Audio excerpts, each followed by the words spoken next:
The rapid growth of remote work has given people more freedom to pick the places they like to live and earn a living. And lately, more Americans have been choosing Mexico, including Mexico City. CBS News correspondent Enrique Acevedo reports on how the sprawling capital, with its culture, great food, and affordable real estate, has become a work-from-home paradise, and shows us how the new arrivals are being welcomed. The sights, sounds, and flavors of Mexico City are tempting for people looking to live the Mexican dream, like John Hyatt. You know, the cafes, the restaurants, everything, just seeing the food on the plates and people sipping coffee. It's a very pleasurable experience to just be walking up and down the street. Born in North Carolina, Hyatt helps U.S. and Canadian firms that are currently manufacturing in China relocate to Mexico. And it's not just companies looking to come here. Mexico is now a top destination for young professionals who work remotely. Technology has absolutely made Mexico City and living down here much easier.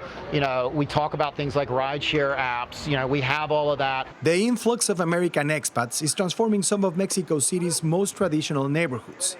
But some say the change was already underway. So what I'm hearing is that the pandemic didn't really start that. It just, like with everything else, accelerated. Yeah, accelerated. That's the perfect. It just threw some gas on the flames. It was going to happen anyway. Rents have soared in Colonia Roma, a quiet, walkable neighborhood in a city tortured with bumper-to-bumper traffic. Here, old world charm is fading. In its place, award-winning restaurants and hip coffee shops where customers speak English more than Spanish. Our cultures are kind of merging in many ways. Mexico is becoming more Americanized, and the United States, Americans are taking a lot more interest in Mexican culture and cuisine. Most locals welcome the new arrivals and their dollars with characteristic Mexican warmth. But tensions are growing around what some are calling gentrification. I think there's a positive and negative to all of this that you're mentioning, and yes, it's not just Mexico, right? That's being gentrified, as you say. There's many cities. I think that some of the positives, I think that they drive economy. I think people will get paid higher salaries. Alexandra Demu is the founder of Welcome Home Mexico, a relocation and real estate service.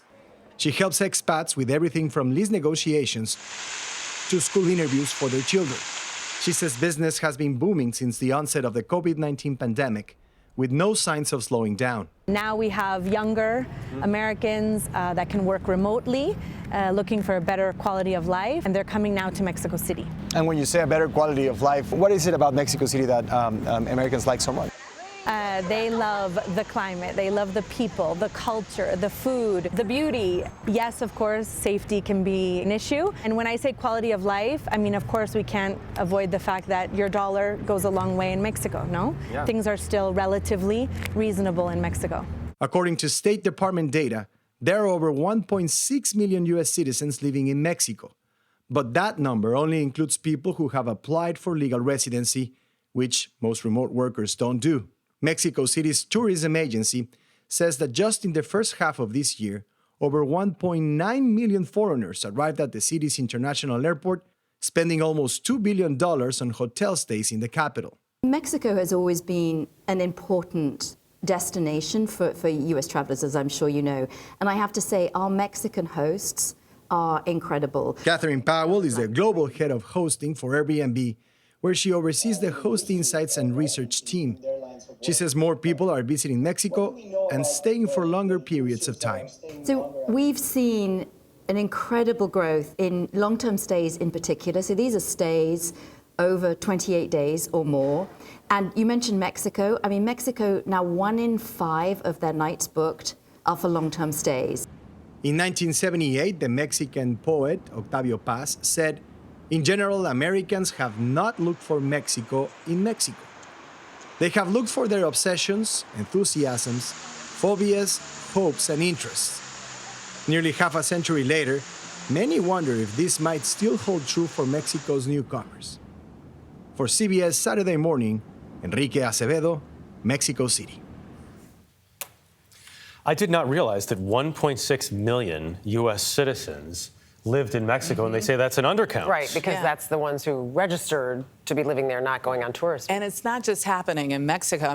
I was in Europe. It's happening in Italy. It's happening in Greece. It's happening in Portugal. They say more Americans are buying property now than other Europeans in that nation. Well, and you even look, especially obviously the pandemic impact of people saying I can work remotely. This now is, I would rather be here than living over here or changing your cost of living. Yeah. Well, work. Next week's show, live from Mexico City. Let's do it. First. I'm in. It's not going to happen. No.